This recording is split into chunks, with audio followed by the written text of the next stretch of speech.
ئێرە سەنتەری ڕاهێنانی پەروەردەییە بۆ منداڵانی خاوەن پێداویستی تایبەت لە شاری سلێمانی و ڕۆژانە منداڵانی خاوەن پێداویستی تایبەتی خواردتەمە 9 ساڵان ڕووی تێدەکەن و ڕاهێنانە پەروەردەی و کۆمەڵایەتی و جەستەی و هونەری و دەرونیەکان وەردەگرن.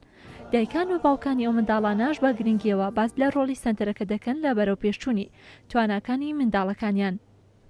شلە دەماخێتی مەڵە شلە دەماخێتی ترەوە ناتوانێت نەهەڵسێنە بڕوانە قسەش بکات ترێمە ژێنامانە بوێرە بۆ چارەسەری سروشتی ئیسفادەی لێکردو لەخوا بەزییا بێت.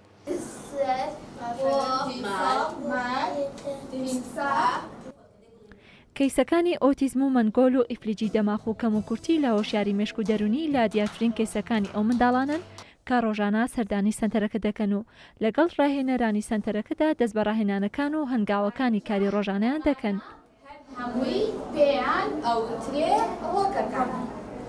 و بەگشتی کە ئەڵێ مناڵی ئۆتیزم یعنی کێشیان هەیە لە ڕووی قسەکردنەوە لە ڕووی ڕەفتاریەوە لە ڕووی تێگەیشتنەوە لە ڕووی بیرچوونەوە لە زۆر ڕۆ کێشیان هەیە تۆ بێت کاتێککە دانیش بەرامبەر ئەبێ مڕاعاتی هەموو ئەم حاڵەتانە بکەیت یعنی ئەبێ ئەمانەت هەمووی لەبەر چاو بێت تا بتوانی پرۆگرامێکی تایبەت بۆ مناڵە دانی ئەمە هەر بۆ یەک مناڵ و هەر ئۆتیزمێکیژە هەر مناڵێکی دیکە جیاوازە بەرنامەکانی لە مناڵەکانی تر.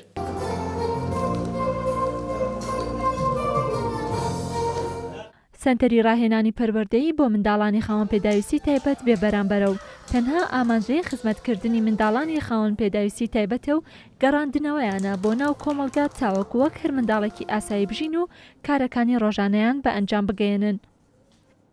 سەنتەری ڕاهێنان بۆ مناڵانی خاوەن پێداویستی تایبەت یەکێکە لە پرۆژەکانی ڕێکخراوی منداڵپارێزی کوردستان دیارە لە 1/6/2014 دامەزراوە. زیاتر بۆ ئەو مناڵانەیە کە لە ناوەندە پەروەردەیەکانە ناتوانن بەردەوام بنواتە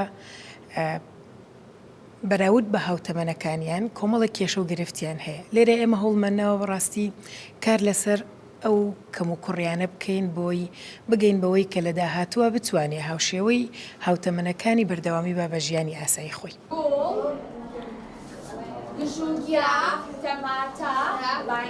سەنتەری ڕاهێنانی پەروەردەیی بۆ منداڵانی خاوەن پێداویستی تایبەت کە سەر بە منداڵپارێزی کوردستانە لە ساڵی 2014 دامەزراوە و لە کاتی دامەزراندنیەوە هەتا ئێستا 875 منداڵ لەو سەنتەرەدا فۆرمی پڕکردوتەوە و لالایەن 30 ڕاهێنەرەوە ڕاهێنانیان پێکراوە.